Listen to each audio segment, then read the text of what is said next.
গাজায় চলমান যুদ্ধ নিয়ে ইসরায়েলের সঙ্গে যুদ্ধবিরতি আলোচনায় কোনো অগ্রগতি হয়নি বলে জানিয়েছে ফিলিস্তিনের স্বাধীনতাকামী সশস্ত্র গোষ্ঠী হামাস। তবে সংঘাত অবসানে হামাস আলোচনা করতে প্রস্তুত বলেও জানিয়েছেন গোষ্ঠীটির এক সিনিয়র নেতা ওসামা হামদান। ফিলিস্তিনের স্বাধীনতাকামী সংগঠন হামাসের কর্মকর্তারা বলেছেন, যুক্তরাষ্ট্রের দেয়া গাজা প্রস্তাবে নতুন কিছু নেই।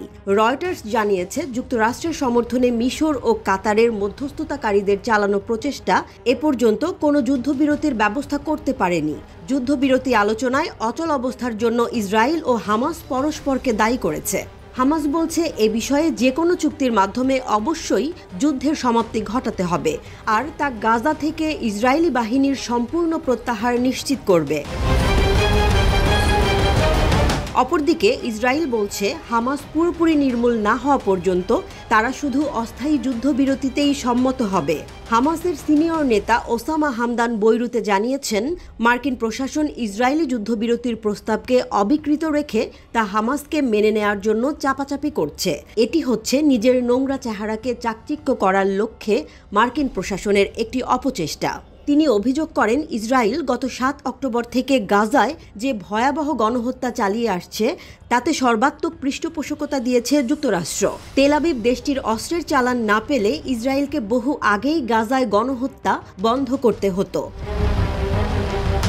ওসামা হামদান জানিয়েছেন, মার্কিন প্রেসিডেন্ট জো বাইডেন গত মাসে একটি পরিকল্পনা উপস্থাপন করেন, যেখানে গাজার ঘনবসতিপূর্ণ এলাকা থেকে ইসরায়েলি সেনাবাহিনী প্রত্যাহার এবং ইসরায়েলে আটক ফিলিস্তিনি বন্দীদের বিনিময়ে কিছু পণবন্দি মুক্তিসহ 6 সপ্তাহের যুদ্ধবিরতি চুক্তির কথা ছিল।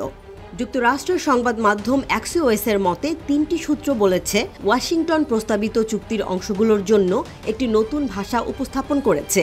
এর প্রেক্ষিতেই ওসামা হামদান সংবাদ সম্মেলনে বলেন, আমরা বলতে পারি ইসরায়েলি আগ্রাসন থামাতে এখন পর্যন্ত আলোচনায় প্রকৃতপক্ষে কোনো অগ্রগতি নেই। 2023 সালের 7 অক্টোবর থেকেই হামাস শাসিত গাজায় ভয়াবহ আক্রমণ শুরু করে ইসরায়েল।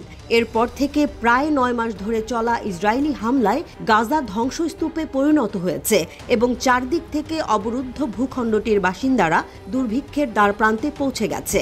গাজায় আটক থাকা বন্দীদের বাঁচাতে এবং যুদ্ধবিরতি চুক্তি করার দাবিতে হাজার হাজার ইসরায়েলি বিক্ষোভকারী আবারও দেশটির তেল আবিবের রাজপথে নেমে বিক্ষোভ করেছেন।